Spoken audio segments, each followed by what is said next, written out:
Bonjour, bienvenue dans cette série de vidéos sur la gestion du temps.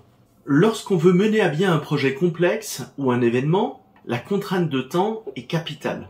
On veut savoir le plus précisément possible à quel moment le projet sera achevé et pouvoir réadapter cette échéance en fonction d'imprévus. Ici, on ne pourra pas se contenter d'une simple liste de tâches.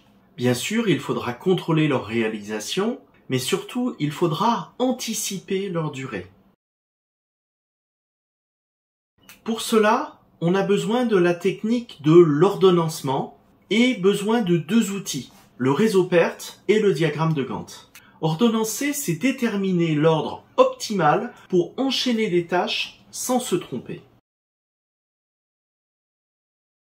Pour cela, on va travailler à partir d'un exemple, la construction d'une maison préfabriquée. Cette construction nécessite la réalisation de 10 tâches. Il faut choisir le plan, préparer le terrain, creuser puis couler les fondations, commander les matériaux, mais aussi les portes et les fenêtres qui doivent ensuite être livrées. Il faut réaliser les murs, la charpente et le toit, et puis poser les portes et les fenêtres. L'estimation de la durée des tâches est un travail assez délicat et on ne va pas le développer dans cette vidéo.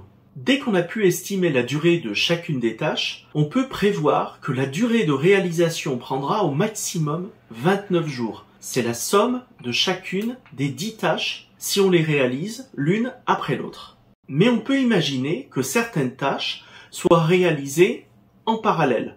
Par exemple, une fois le plan choisi, on peut à la fois préparer le terrain, mais aussi lancer la commande des matériaux et lancer la commande des portes et des fenêtres. En effectuant plusieurs tâches de manière simultanée, on va réduire le temps total qui est nécessaire. Mais attention, car il est facile de se tromper. Sur un projet concernant 10 tâches, on peut s'y retrouver assez facilement. Mais pour des projets plus conséquents, il faut être très rigoureux.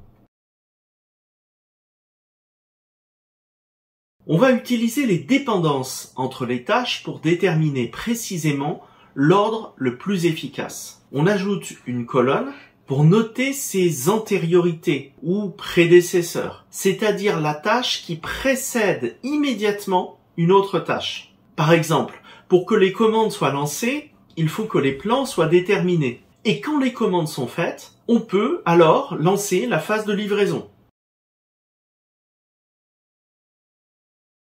En appliquant ce principe à l'ensemble du projet, on dispose d'une liste de tâches avec des durées et des antécédents. On peut alors appliquer la technique du réseau PERT et déterminer un déroulement sécurisé. On voit qu'on a plusieurs chemins qui partent de la tâche initiale et si on cumule le temps de chaque tâche, on constate qu'il faut uniquement 17 jours pour réaliser le projet. Par rapport à la version séquentielle qui durait 29 jours, on a un gain de 40% dans ce cas.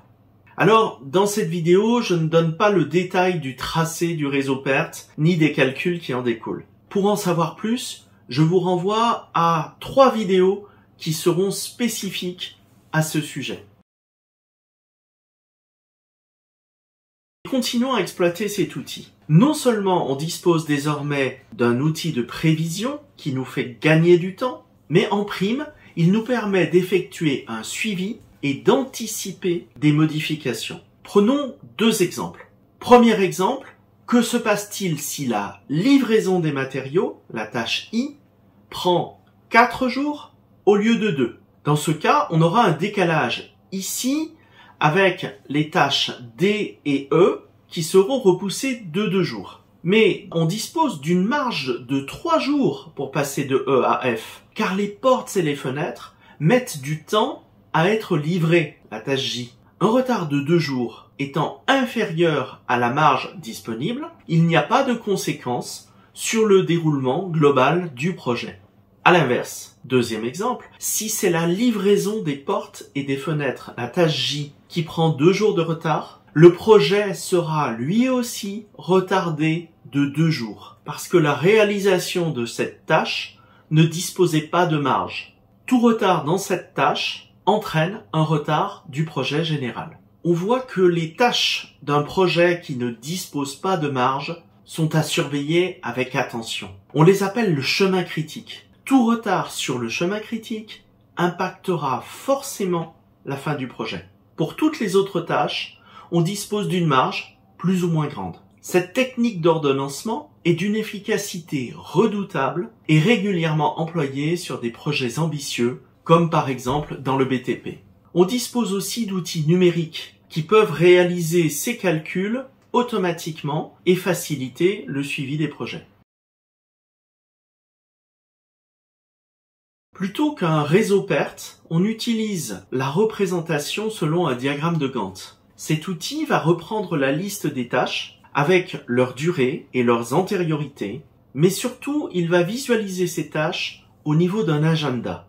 Les dépendances entre les tâches sont représentées par des traits qui relient les blocs correspondant aux tâches. On peut voir parfois des espaces qui matérialisent les marges. Par exemple, on voit ici que cette tâche se termine plus tôt, mais qu'on doit attendre que cette autre tâche soit achevée pour lancer la tâche suivante qui dépend des deux précédentes. Le diagramme de Gantt est un outil très utilisé en gestion de projet. Il permet d'anticiper la date de fin du projet, de visualiser le chemin critique, d'effectuer le suivi de la réalisation en recalculant automatiquement l'ordre de réalisation en cas de modification et de communiquer sur le projet. Là encore, je vous renvoie à une autre vidéo qui explique plus en détail comment s'appuyer sur un diagramme de Gantt pour gérer et présenter un projet.